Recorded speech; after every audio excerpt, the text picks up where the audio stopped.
Assalamualaikum warahmatullahi wabarakatuh. Saya Zahra Windy Aulia, absen 36 dari kelas 11 MIPA 1 akan menjelaskan tentang jaringan hewan. Baik, tingkat organisasi kehidupan yang paling kecil adalah sel, kemudian membentuk jaringan, membentuk organ, dan organ membentuk sistem organ, lalu membentuk organisme. Nah, ini ada 6 gambar jenis jaringan ikat ya. Yang pertama ini adalah A, ini adalah jaringan ikat longgar. Selanjutnya ini B adalah jaringan lemak. Yang C ini adalah jaringan darah. D ini adalah jaringan ikat padat. Yang E ini adalah jaringan tulang rawan. Dan yang terakhir ini F, jaringan tulang keras. Semuanya adalah jenis-jenis jaringan ikat ya. Apa itu jaringan? Jaringan adalah kumpulan sel sejenis yang memiliki struktur dan fungsi yang sama untuk membentuk suatu organ. Nah, jenis jaringan yang umumnya dimiliki oleh vertebrata dan manusia itu ada 4 macam, yaitu jaringan epitel, jaringan ikat, jaringan otot, dan jaringan syaraf. Jaringan epitel ini adalah jaringan yang melapisi permukaan tubuh dan membatasi rongga tubuh. Jaringan epitel yang melapisi luar tubuh disebut epitelium. Sedangkan jaringan epitel yang melapisi rongga tubuh disebut mesotelium. Dan jaringan epitel yang membatasi organ tubuh disebut endotelium.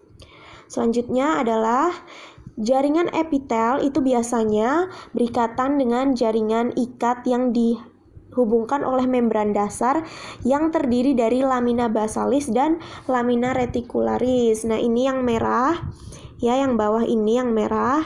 Ini adalah lamina reticularis, sedangkan yang atasnya ini yang lebih tipisnya adalah lamina basalis yang warna kuning ini ya. Fungsi jaringan epitel sendiri itu ada 3, yaitu melindungi jaringan di bawahnya dari kerusakan, mengandung zat-zat antar jaringan atau rongga yang dibatasi, dan pada saluran pencernaan jaringan epitel dapat mengeluarkan enzim juga. Terus selanjutnya adalah macam-macam jaringan epitel. Nah, berdasarkan strukturnya jaringan epitel ini dibagi menjadi 3, yaitu epitel pipih, epitel silindris, dan epitel kubus. Epitel pipih sendiri ada nukleus bulat di tengah selnya. Terus epitel silindris itu bentuknya seperti batang dan nukleus bulat di dasar selnya. Sedangkan epitel kubus itu bentuknya kubus dan memiliki nukleus bulat besar di tengah. Ini adalah epitel pipih ya, yang selapis. Lapisannya hanya 1 lapis, bisa dilihat di gambarnya ini hanya 1 ya. Fungsinya untuk difusi, osmosis, filtrasi, dan sekresi. Itu epitel pipih itu ada di yang selapis, ada di pembuluh limfe, pembuluh darah kapiler, selaput pembungkus jantung, paru-paru, ginjal, dan selaput perut. Nah, ini gambar epitel pipih berlapis banyak ya, bisa dilihat ini di sini sel-selnya itu banyak ya, lapisannya tuh.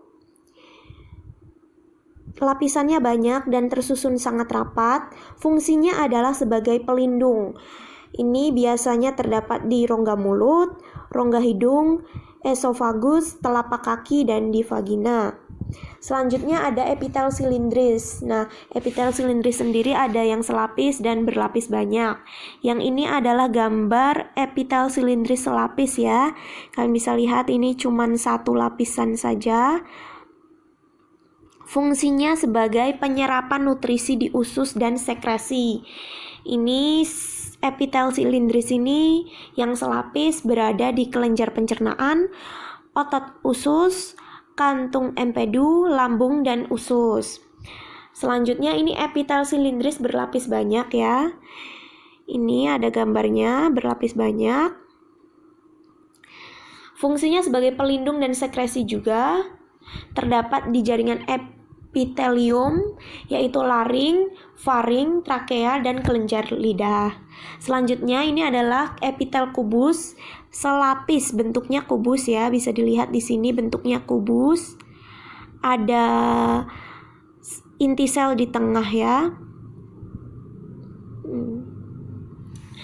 Nah, ini fungsinya sebagai pelindung dan sekresi. Terdapat di jaringan epitelium, yaitu permukaan ovarium, testis, lensa mata, nefron ginjal, dan kelenjar tiroid. Ini ada gambarnya ya. Terus selanjutnya adalah epitel kubus berlapis banyak. Nah, ini ya lapisannya banyak nih, bisa dilihat.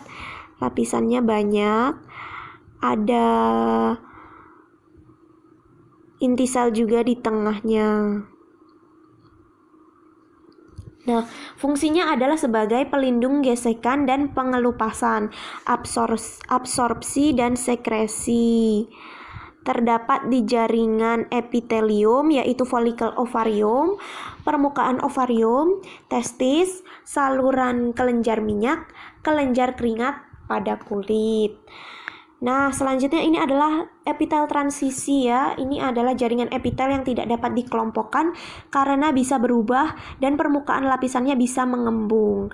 Ini epitel transisi terdapat pada epitelium, ureter, uretra, saluran pernapasan, dan kantung kemih.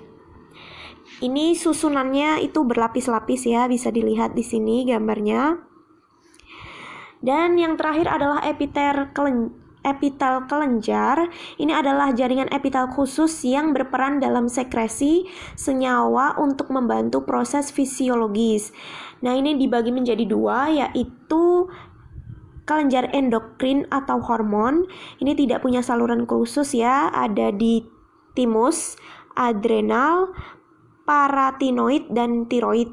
Yang kedua adalah eksokrin, itu ya ada jaringan khususnya, contohnya pada ludah, keringat, pankreas, dan feromon ya.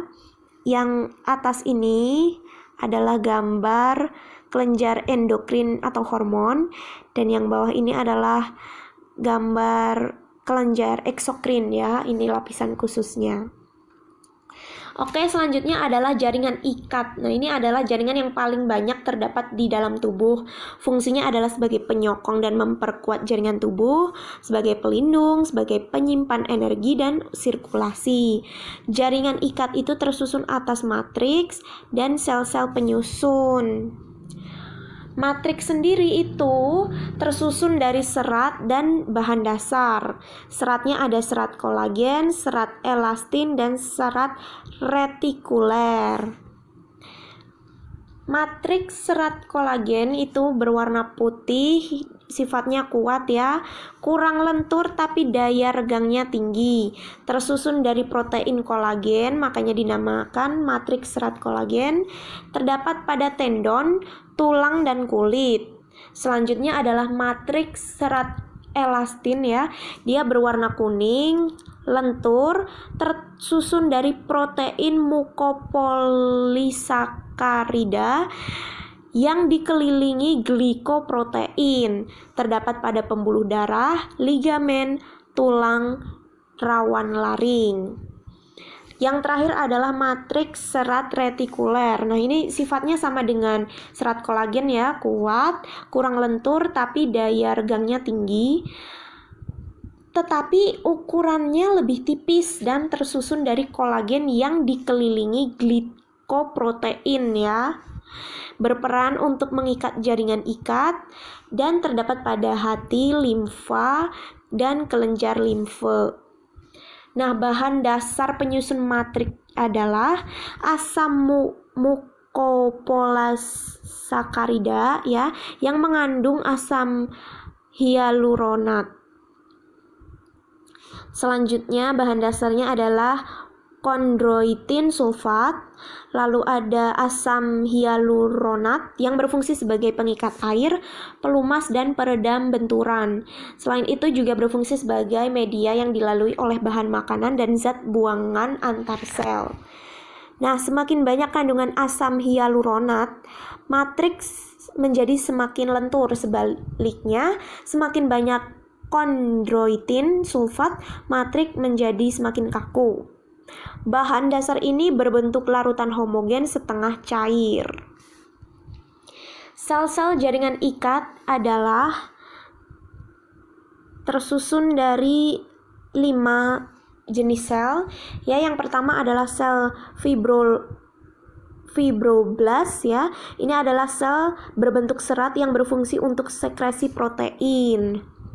Terus ada sel lemak atau sel adiposa, ini adalah sel khusus untuk menyimpan lemak. Ada sel plasma atau sel yang memproduksi antibodi untuk antigen. Terus ada makrofag ya, ini adalah sel yang bentuknya berubah-ubah, bersifat fagositosis atau pemakan ya. Jadi kalau ada benda-benda asing ini dimakan oleh makrofag ini. Ya, jaringan benda-benda asing tersebut adalah zat-zat buangan, sel-sel mati, dan bakteri dari luar maupun dari dalam. Selanjutnya ada sel tiang, adalah sel yang memproduksi heparin atau antikoagulan yang berperan dalam pembekuan darah, dan histamin adalah zat akibat reaksi sel tiang terhadap antigen yang sesuai, berperan dalam meningkatkan permeabilitas darah. Nah, ini ya jaringan ikat itu ada 7 jenis ya, yang tadi sudah ada gambarnya ya, yang awal tadi ya.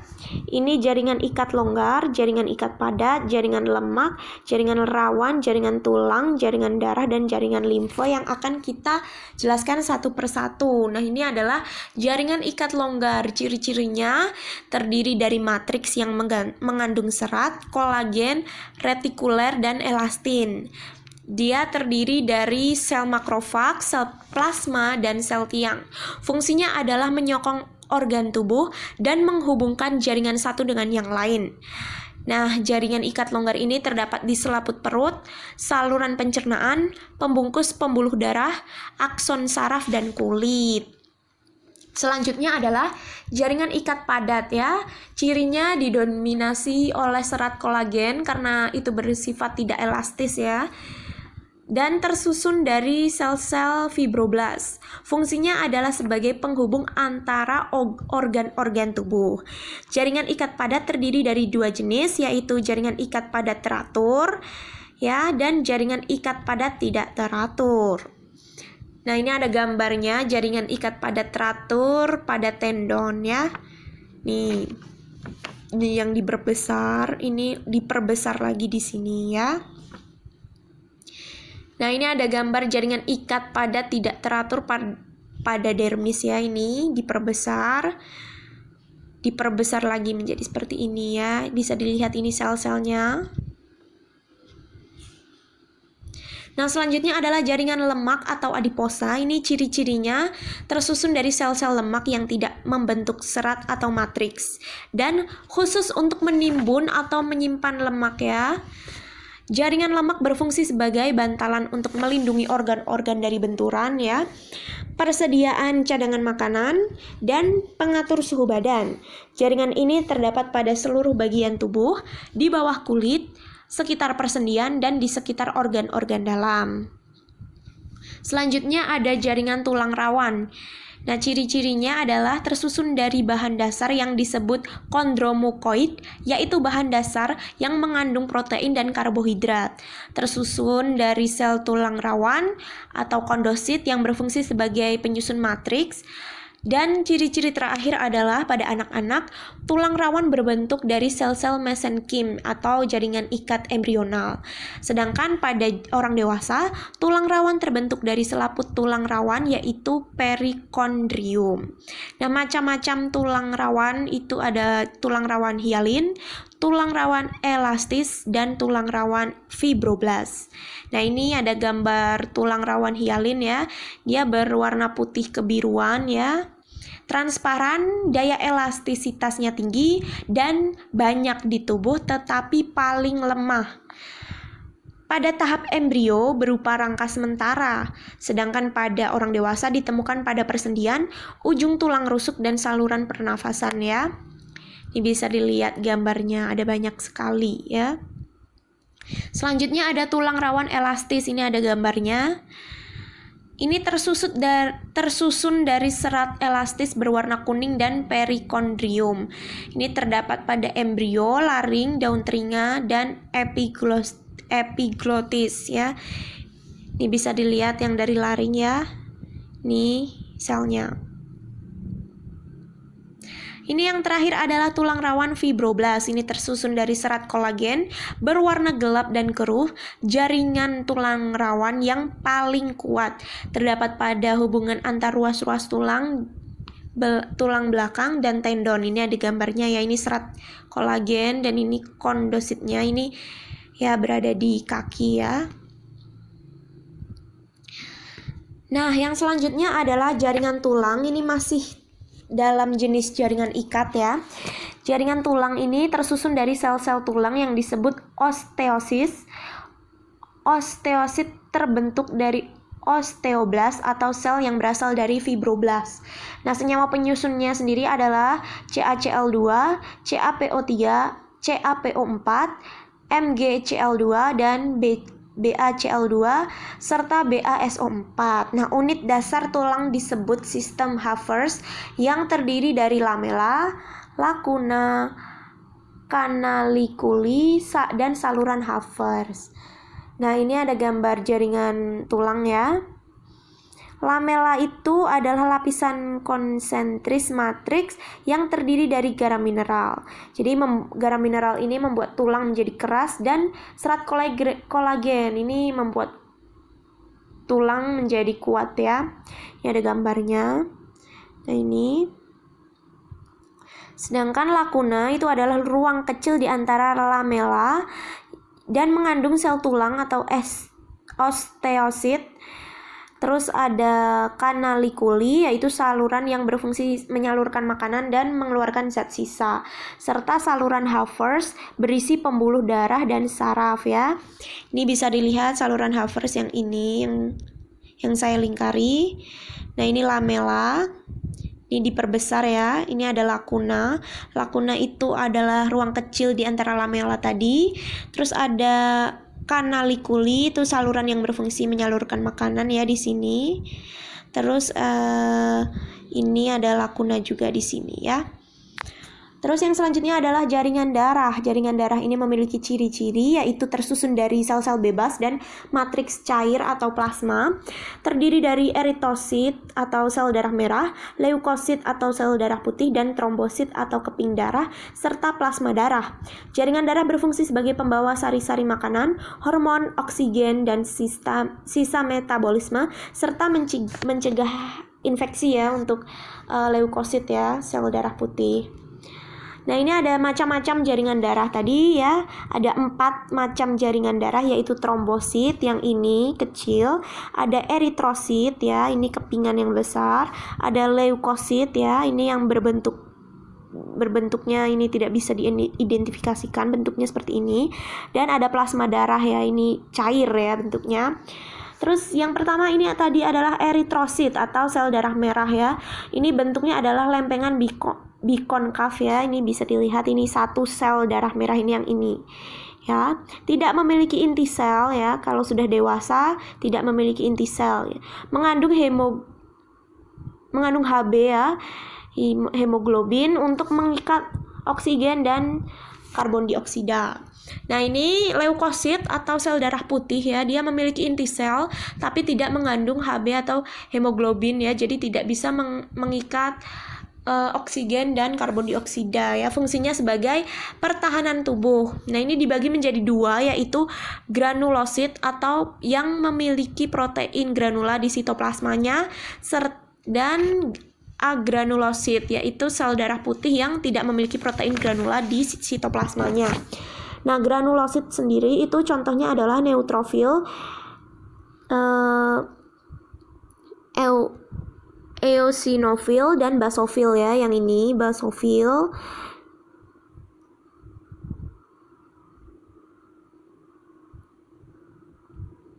Sedangkan agranulosit itu ya contohnya adalah limfosit ya yang ini, dan monosit yang ini ya. Yang ini adalah eosinofit. Ini adalah gambar eosinofit, adalah sel darah putih yang memiliki protein granula di sitoplasmanya, jadi termasuk granulosit ya.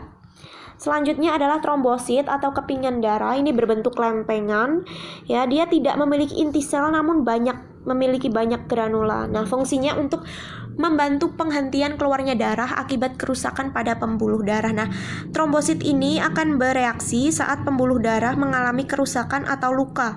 Nah, trombosit akan menempel pada dinding area tubuh yang terluka ya. Ini terluka.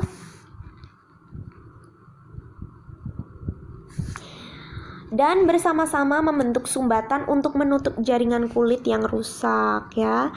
Jadi begini nanti hasilnya. Nah, ini ya, mereka akan menempel ya dan membentuk sumbatan sehingga lukanya tertutup. Nah, yang terakhir ada plasma, yaitu bagian cair pada darah. Dia ini mengandung protein plasma dan larutan elektrolit serta bahan terlarut. Bahan terlarut adalah zat makanan, trombosit, dan hormon. Protein plasma terdiri dari albumin, globulin, dan fibrinogen ya. Ini ada perbandingannya ya. Albumin, globulin ini, dan fibrinogen yang ini, yang bawah sendiri. Nah, yang terakhir adalah jaringan limfe atau getah bening ya. Ciri-cirinya adalah tersusun dari serat retikuler dan sel-sel limfosit serta makrofag. Nah, ini terdapat pada organ timus, kelenjar limfe, tonsil, dan limfa. Nah, limfosil sendiri cenderung berkelompok. Nah, kelompok limfosit disebut nodulus yang bisa kita jumpai di tonsil, limfa, timus, dan saluran pencernaan. Nah, ini ya ada jaringan otot ya tadi.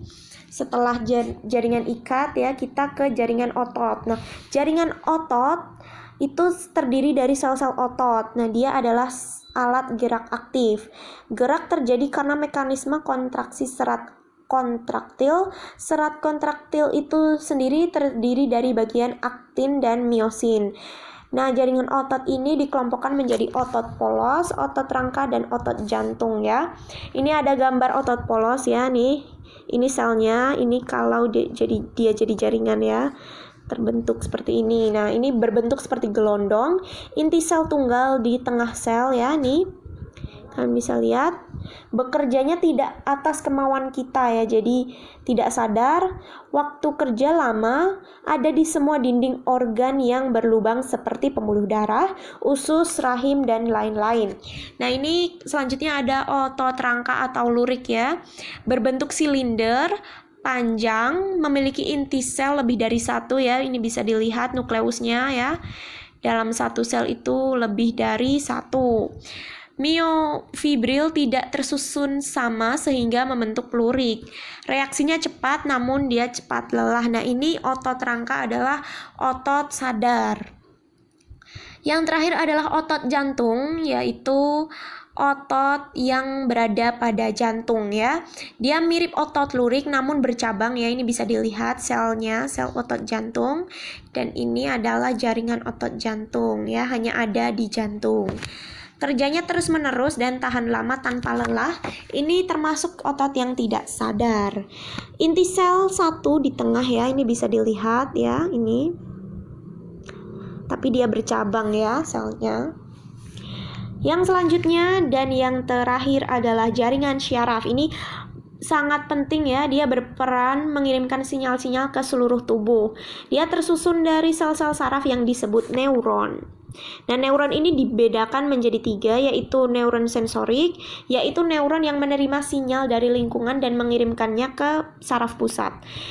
Lalu ada neuron motorik, yaitu neuron yang mengirimkan sinyal dari saraf pusat ke bagian tubuh lain. Dan yang terakhir adalah antara neuron satu dengan neuron lain terdapat celah sinapsis ya. Nah, ini pada celah ini terdapat neuron transmitter yang berfungsi mengirimkan sinyal dari neuron satu ke yang lainnya. Nah, ini ada gambarnya ya. Ini ada dendrix ya di sini. Ya, ini ada kolateral di sini ya. Ini ada akson di sini ya. Kalian bisa lihat ini satu sel ya, satu sel saraf. Yang ungu ini adalah sel yang lain ya. Jadi mereka berhubung-hubungan ya. Nah, ini bisa dilihat ya. Ini ada neuron transmitter ya, yang ini berada di antara neuron satu dengan neuron yang lain. Nah, ini ada jaringan saraf ya gambarnya. Ini badan sel. Nah, ini nukleusnya atau inti sel saraf ya. Ini ada dendritnya ya, yang ini dendrit. Nah, dan ini akson ya, akson yang panjang.